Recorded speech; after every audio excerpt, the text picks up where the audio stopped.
Isang mapayapa at masaganang araw po sa ating lahat. Welcome back po dito sa ating channel mga tagapanood. Ako po ang inyong lingkod, Tagapanood TV. Bago po natin simulan ang ating reaction video sa araw na po mga tagapanood, muli ko po kayong iniimbitahan, lalong-lalo na po sa mga bagong napadaan lang dito sa ating channel, na huwag niyo po sanang kalimutan na mag-subscribe. Hit nyo na rin po ang notification bell para lagi po kayong updated sa mga bago pang video na ating ilalabas. At eto na nga mga tagapanood, ang pag-uusapan natin ngayong araw na to ay yung ginawang pagpaparinig ni Pangulong Bongbong Marcos sa mga kalaban ng mga politikong pinapatakbo niya sa panig niya ng mga senatorial slate niya mga tagapanood. Ang nagparinig po siya sa kalaban nila, 'di ba? Pero nung naaalala ko, nung nangangampanya to si Bongbong Marcos nung nagdaang eleksyon ng presidential, sinasabi niya na ayaw niya ng kampanya ganyan, siraan.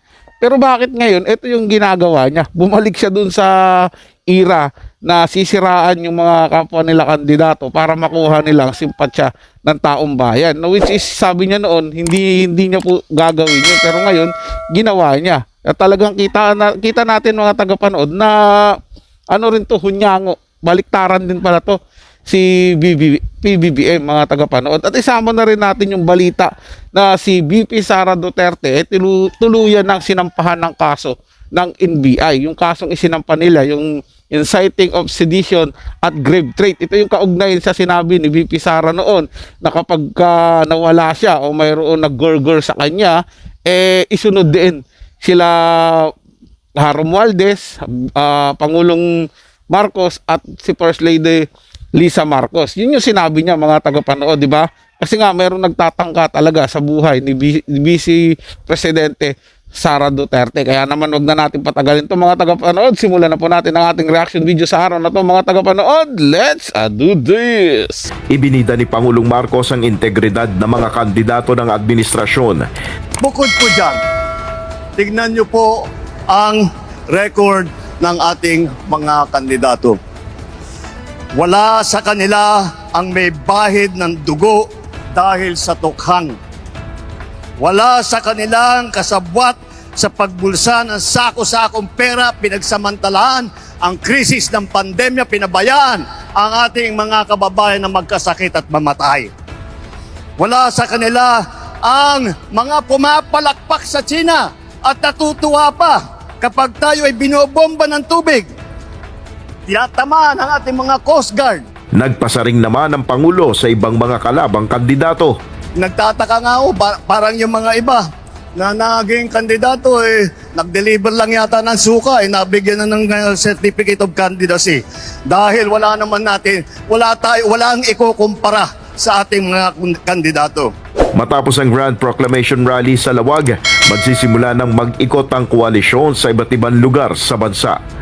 Grabing parinig ni Bongbong Marcos mga tagapanood, no. Alam naman po natin doon sa sinasabi niya na nabulsa daw po ng sako-sakong pera nung panahon ng pandemya. Pero hindi po ba nakikita ng lahat ng tao na sa bukod tangi ang Presidente Duterte lang ang may pinakamabigat na pinagdaanan sa lahat ng presidente.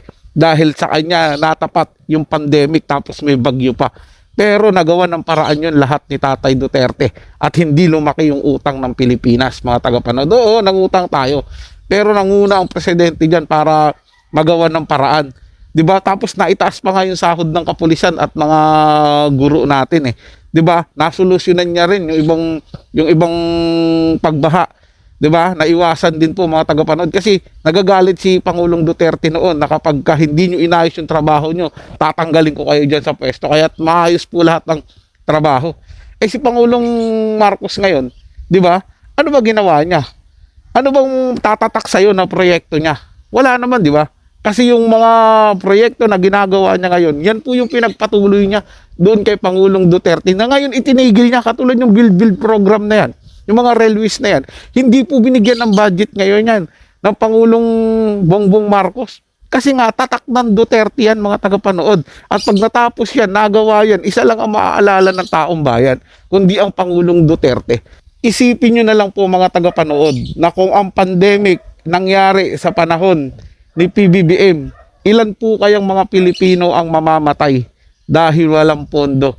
Dahil yung mga pondo dahil yung pondo sa PhilHealth pinagkukuha, inilagay sa kung hindi malamang proyekto, kung saan proyekto dahil nakablanko mga tagapanood eh. 'Di ba? Magtingin niyo po kaya magsusurvive ang Pilipinas kung yung panahon ng pandemic nangyari sa panahon ni Bongbong Marcos? Tingin ko mga tagapanood, baka kalahati ng populasyon ng Pilipinas mawawala. Diba? Partida pa yun mga tagapanood. Ang bigat ng kalagayan ng Pilipinas ng panahon ng mga pandemic dahil wala masyadong kita ang bansa dahil sarado yung mga ibang establishment eh. Pero nagawa ng paraan yun ni Pangulong Duterte. Nagkaroon pa ng mga maraming proyekto. O ngayon, mga tagapanood, tanong ko sa inyo, ano bang proyekto makikita nyo na ginawa ng presidente? Wala, di ba? Puro ayuda. Puro pagpapaayuda ang ibinibigay. Pag konting bagyo lang, kita mo, ang daming nasasalanta. Ang daming nasisiraan ng bahay, naaanod sa baha. Maraming buhay ang nawawala. At higit sa lahat, mga tagapanood, ito ang hindi ko talaga matanggap na nangyayari sa ating bansa ngayon. Yung bumalik na naman yung kriminalidad. Ang dami na naman nagdodroga. Ang dami na naman magnanakaw. Kasi kasunod niyan, pag naglipa na ang mga droga, maglilipa na din yung magnanakaw. 'Di ba? Mga akyat bahay, mga mandurukot. Ito dapat ngayon ang solusyonan ng gobyerno natin, hindi yung paghabol sa mga Duterte.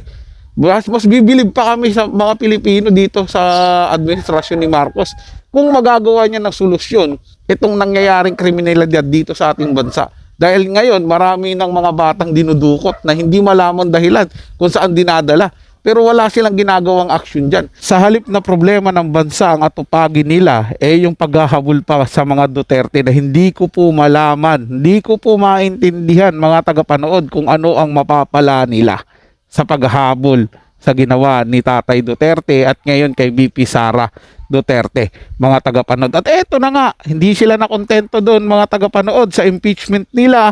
Eto, kasabwat pa siguro nila mga tagapanood itong NBI dahil nga kinasuhan na po nila si Sara Duterte, si VP Sara Duterte, yung inciting of sedition at yung grave threat daw di amano mga tagapanood. Ito yung video, panoorin po natin mga tagapanood.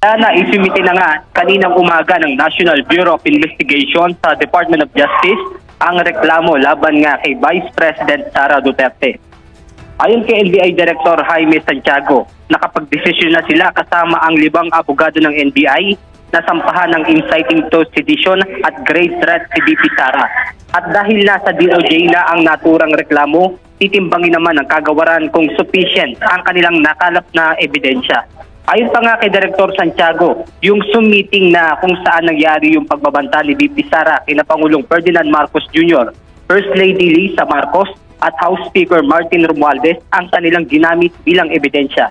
Kaya rin anya ipinatawag ang mga media at vlogger na dumalo sa nasabing meeting ay para makakuha sila ng statement. Baka kasi nila kabilang sa dumalo sa nasabing Zoom meeting ang inutusan ng ikalawang Pangulo.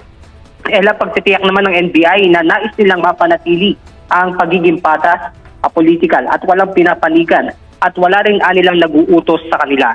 Sa inilabas nga statement ni Vice President Sara Duterte ay inasahan na nga niya itong pag-action ng NBI sa DOJ.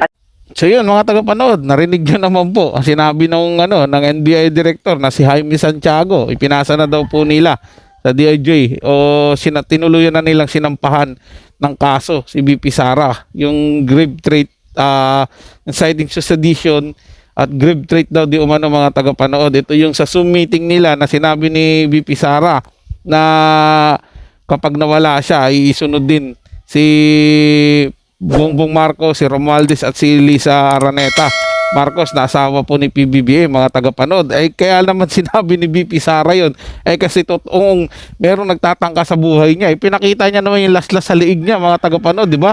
Nung binawian siya ni Bongbong Marcos ng mga security guard niya o ng security personnel niya, mga tagapanood, bantay niya, di ba? Tapos nagpadala mula doon sa Malacanang, tapos isa doon yung sa liig ni VP Sara mga tagapanood. Bakit ayon hindi inimbestigahan ng NBI? VP Sara yan Vice President yan. Pangalawa yan sa pinakamataas na posisyon sa Pilipinas. pero wala silang ginawang action doon, mga tagapanood. Bagkus, yung sinabi ni VP Sara Duterte na kapag nawala siya, ay isunod daw tong tatlo na to, yun po yung pinagtuunan nila ng pansin at eto, kinasuhan po nila, mga tagapanood. Hindi po ba dapat imbestigahan din ng NBI na to yung nangyari kay VP Sara Duterte? Diba? Kaya niya lang naman sinabi ng ganun kasi protection niya sa buhay niya yun. Kapag nawala siya, sino ba magtatangka sa buhay niya? Diba? Ang daming ang gustong pabagsakin sila eh. Diba? Nagtulong-tulong ng mga korap na kongresista na yan para lang i-impeach si Sara Duterte. Tapos ito, dinagdagan po nila ng kaso para talaga maparalisa si VP Sara Duterte, mabalian po ng pakpak ang agila ng Davao. Pero hindi po yun mangyayari, mga tagapanood eh. Dahil maraming tao ang pumuprotekta sa VP Sara Duterte. At pag ginawa po nila yan, sigurado mas lalong gugulo ang bansa natin. At panigurado, talagang mangyayari yung sinasabi nila na people's power ulit. Magkakaroon ulit ng people's powers. Bakit nyo, mga tagapanood? Dahil sa agagawan nila na patuloy nilang sinisiraan sa VP Sara Duterte. Patuloy naghihirap ang bansa natin kasi hindi nila ipina-priority na dapat magkaroon sila ng solusyon natin sa problema sa baha, problema natin sa bigas, problema natin sa pagtaas ng kriminalidad dito sa ating bansa, paglaganap dyan sa droga na yan. At higit sa lahat, mga tagapanood, yung agawan ng teritoryo dyan sa West Philippine Sea, wala po rin silang ginagawa dyan. Bagkus, dito sila nananatili sa issue ng mga Duterte. Bakit po ganun, mga tagapanood? Diba? Lagi na lang po ba ang politika sa ating bansa umiikot na lang sa pagsisira doon sa mga taong alam nila na magiging sagabal o magiging harang sa kanilang pagtakbo? Tandaan nyo lang po, kayong mga loyalista ng mga Marcos at mga kampi dyan sa mga mandarambong na nakaupo sa pwesto ngayon, na hindi nyo po kaya talaga ang mga Duterte, na hindi nyo po kaya yung mga Pilipinong gusto ng tamang pagbabago, hindi yung kunwaring pagbabago dito sa ating bansa. So yun lang po, mga tagapanood. Nagustuhan nyo po yung ating talakayan sa araw na to, at kung kayo bago lang po na napadaan dito sa ating channel, huwag nyo po sanang kalimutan na mag-subscribe. Hit nyo na rin po notification bell para lagi po kayong updated sa mga bago pang video na ating ilalabas. Share, like, and comment din po kayo, mga tagapanood, ating yung babasahin at pupusuan. So hanggang sa muli po, ito yung Tagapanood TV. Komento at opinion lamang, wala pong personalan. Paalam po at mabuhay po kayong lahat.